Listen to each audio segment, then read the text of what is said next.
Okay, we're going to do this the hard way. I've been trying to do this through Yahoo all morning, or YouTube all morning, and YouTube keeps failing on me about halfway through. So, this is my Wednesday, December the 2nd post. Today I'm sick, so I don't want to spend a whole lot of time talking to you, because I'm scratchy throat and coughing and sniffling and blah. Nobody wants that. So today what I thought I'd talk to you about is, it's the holiday season. We're all concerned about giving gifts to all the people that we love and all that we care about, and we're concerned a little bit about the gifts we're going to get. And the one thing I want to point out is that there is a much larger scope of people here that we could be looking at.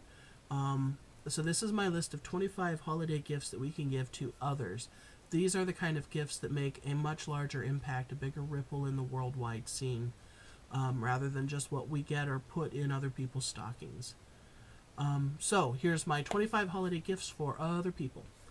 Gift number 1, giving trees. So giving trees are these things that department stores or banks or sometimes grocery stores will put up, and they have paper ornaments on them. And people will pick the ornaments off, and the ornaments say on them a specific set of gifts, and these specific set of gifts are for a particular person. Usually it's a child or an older person. Sometimes it's inmates or soldiers. But you pick this ornament off and you buy the things that are on the ornament. And this is usually something in like a $10 to $25 range, which is pocket change for a lot of us. Or it's something that we can scrape together for the rest of us usually. So you buy the items, you give the items back to the store that's hosting the tree, and they hang on to those and they present those gifts then later on. They gift wrap them and everything. Number 2, go to a soup kitchen. Find a homeless shelter that needs help in their kitchen. Find a traveling soup kitchen. Contact churches that host soup kitchens and see if you can help to serve. 3, run a food drive. You can contact your local food bank. Usually there's a big food bank in every state. And you can contact your food bank, and they typically will have big barrels that they will loan you for a period of time. And then you run your advertising and your marketing for how you want to do your food drive. And then either you take the barrel back, or sometimes they'll come pick the barrel up.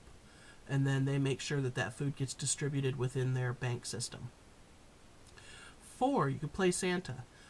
Santa rentals run about $50 to $150 for like a weekend, I believe. It depends on where you are and the quality of the suit and everything, which is a little bit of change. But it's something that's kind of fun to do. You can take some candy canes and some ho-ho-hos and go down to your local nursing home or to your daycare and go play Santa for a while. Number 5, read to seniors. Take magazines, if you are a Bible reader, take a Bible with you. Now, not everybody's going to want to hear the Bible, but there will be people that will.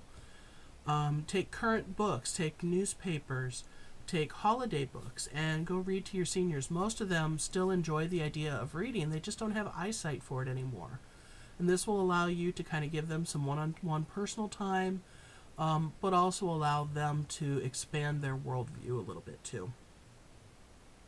6, read to children. Same kind of thing. Take children-appropriate books, holiday books, and go read at your local daycare or even in your elementary schools. This will help to foster that desire to read among younger kids. Number 7, if playing Santa is a bit much for you, play Elf. Throw on some cute red and green clothes, put some jingle bells on, take some candy canes or maybe some cookies or something, and just go out and have some fun. Go to your nursing homes, go take little gifties to the people in the nursing homes or the daycares. You kind of see that I have an MO here. I have a thing with nursing homes. But playing Elf is a lot of fun too. Number 8, be a Secret Santa for someone who's having a rough time. This is that person that you know is just having a hard time getting through life right now for whatever reason. Get them little things that you know will make them smile, like maybe little packages of chocolate or little greeting cards or maybe a little pair of earrings or something that will just brighten their day a little bit. And just tuck them away in places where you know they'll find them, but where they don't really see you doing it. Number 9, prayer shawl. So this is taking that to a bigger level. Prayer shawls, prayer shawls are shawls that are made with prayer and intention for a specific person. And they're usually knitted or crocheted. But you can sew or no-sew fleece some as well. And these are given to people that are having an especially hard time. These are people that have lost people or lost very significant things in their lives. Number 10, you can go caroling in the neighborhood. Take a couple of your friends, go door to door, make sure you got some thermoses of hot chocolate to keep yourselves warm, and just have fun singing Christmas carols. Number 11, you can sing or play music at a local nursing home. Here's with the nursing homes again. This is something I've actually been doing since I was about 14 years old. I would go and play piano at nursing homes, and you could do this too. You could play piano if you can play piano, or go play guitar, or get a small ensemble together of musicians or a small ensemble of singers together, and just go sing. Number 12, you can do a coat drive. You can contact different homeless shelters. The YWCA is a good place to start sometimes. And do a drive for a bunch of coats and hats and scarves and mittens, and then you could drop them all off at the YWCA.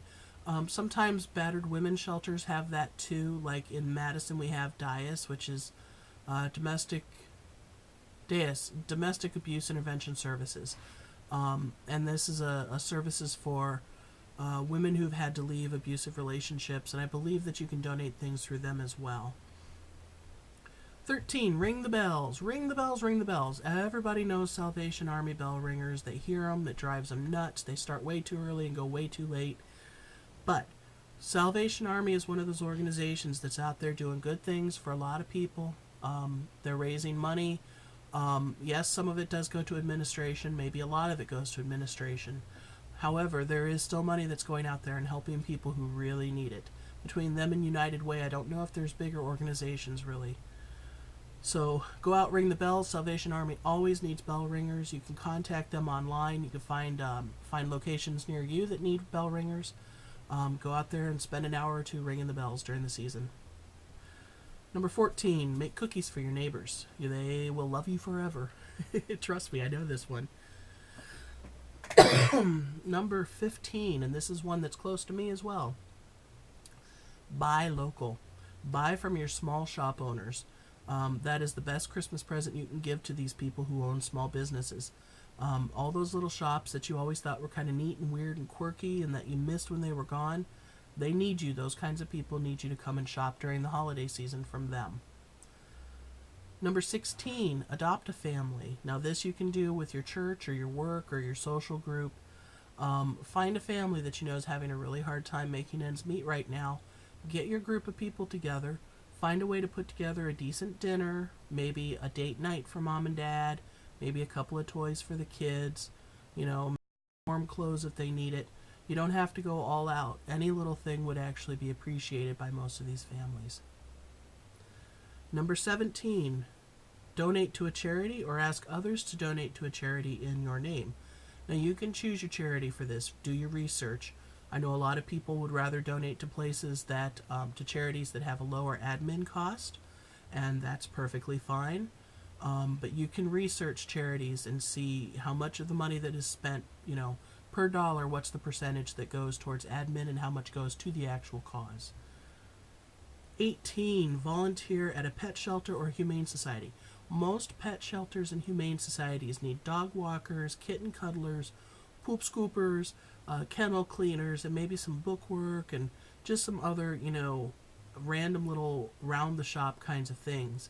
And they always need hands. They need money, too, and they also need items. Most of them will release, around the holidays, kind of a Christmas wish list. So check with your humane societies and your local pet shelters and see what it is that they need, too, and donate time, money, and objects for them. 19, donate to a veterinarian for anonymous medical expenses. A lot of people, especially during the holidays, their animals get sick. They really don't have the money to take care of these catastrophic situations. Knowing that there might be a bumper fund sitting in a vet might ease some of those anxieties and issues for a family.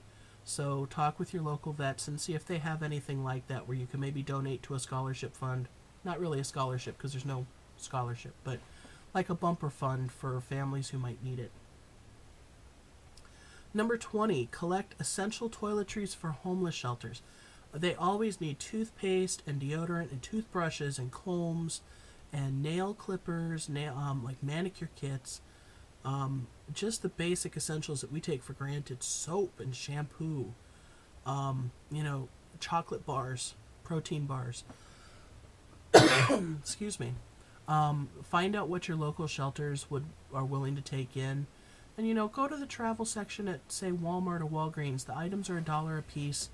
For $25, you could put together a couple of quick packages for a few different people, and it really doesn't take a lot out of your pocket, and it really makes a difference in their world. 21. Send greeting cards or packages to soldiers. I would recommend going through OperationGratitude.com. These will send packages directly to soldiers that are deployed overseas, as well as greeting cards. Just remember, gotta watch my politically correctness here. It doesn't matter who their boss is. The fact of the matter is, these are people who are separated from their families during the holidays. Keep them in mind. Number 22, send greeting cards or packages to inmates who are also forgotten people. Sometimes it's the difference between life and death for some of these guys. I don't know how many of you have seen the inside of a prison. I have. I have as a minister. And it's not what Hollywood portrays, but I still wouldn't want to be there. There's nothing nice about a prison. And a lot of the people that are in our prison systems aren't violent offenders.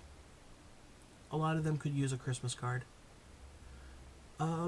Number 23. Shovel a neighbor's sidewalk or driveway. They'll really appreciate that, especially for those of us who get snow. Go brush off their car, maybe scrape their windows or something. 24. Decorate an outdoor tree with birdseed and suet ornaments, because we gotta love those little neighbors too. Our little squirrels and birds that hang out all winter long. Food gets kind of scarce. Keep them in mind too. And last one, number 25, is hug everyone. That is the best holiday gift you can give most anyone, is a big hug. Let them know that they are loved. So that's my quick list of 25. I hope that you find this helpful. And I will see you guys next Wednesday. Hopefully I won't be sick then. So have a great week and see you next week. Bye.